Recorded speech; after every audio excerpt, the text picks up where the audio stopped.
Hi hello friends, welcome back to my channel. ನಾನು ಗೀತಾ. ಇವತ್ತಿನ ಒಂದು ರೆಸಿಪಿಯಲ್ಲಿ ಟೊಮೆಟೊ ಚಟ್ನಿಯನ್ನು ಯಾವ ರೀತಿ ಮಾಡೋದು ಅಂತ ತೋರಿಸ್ಕೊಡ್ತಾ ಇದ್ದೀನಿ. ಟೊಮೆಟೊ ಚಟ್ನಿ ಮಾಡೋದು ತುಂಬಾ ಈಸಿ, ಅಷ್ಟೇ ರುಚಿಯಾಗಿ ಕೂಡ ಇರುತ್ತೆ. ಈ ಒಂದು ಚಟ್ನಿಯನ್ನು ವಿವಿಧ ರೀತಿಯಲ್ಲಿ ನಾವು ಸೈಡ್ ಡಿಶ್ ಆಗಿ ಯೂಸ್ ಮಾಡ್ಕೋಬೋದು.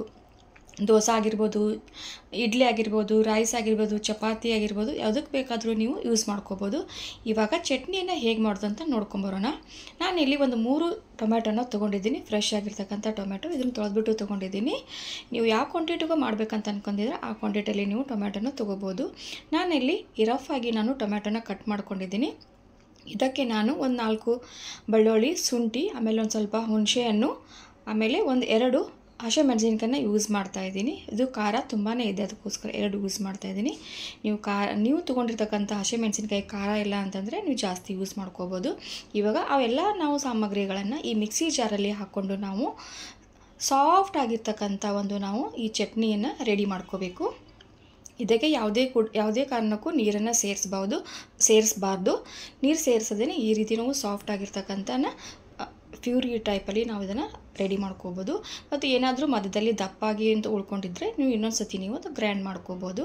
ಇವಾಗ ಈ ಚಟ್ನಿಯನ್ನು ನಾವು ಸೈಡಿಗೆ ಇಟ್ಕೊಂಡು ಇವಾಗ ಒಂದು ಗ್ಯಾಸ್ ಮೇಲೆ ಒಂದು ಬಾಣಲೆಯನ್ನು ಇಟ್ಕೊಂಡು ಅದಕ್ಕೆ ಒಂದು 3 ಸ್ಪೂನಷ್ಟು ಎಣ್ಣೆ ಹಾಕೋತಾ ಇದ್ದೀನಿ. ಎಣ್ಣೆ ಒಂದು ಸ್ವಲ್ಪ ಜಾಸ್ತಿನೇ ಹಾಕ್ಕೊಳ್ಳಿ, ಯಾಕಂದರೆ ನಾವಿಲ್ಲಿ ನೀರನ್ನು ಸೇರಿಸಿಲ್ಲ, ಎಣ್ಣೆಯಲ್ಲೇ ಫ್ರೈ ಮಾಡ್ತಾ ಇರೋದು.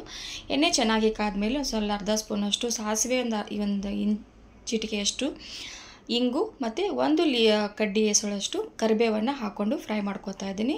ಇಂಗು ಕರಿಬೇವು ಹಾಕೋದ್ರಿಂದ ಪರಿಮಳ ಚೆನ್ನಾಗಿರುತ್ತೆ. ಇವಾಗ ನಾವು ಪ್ಯೂರಿ ಮಾಡಿ ಇಟ್ಕೊಂಡಿರ್ತಕ್ಕಂಥ ಟೊಮೆಟೊಯನ್ನು ಇದರಲ್ಲಿ ಸೇರಿಸ್ಕೊಳ್ಳೋಣ.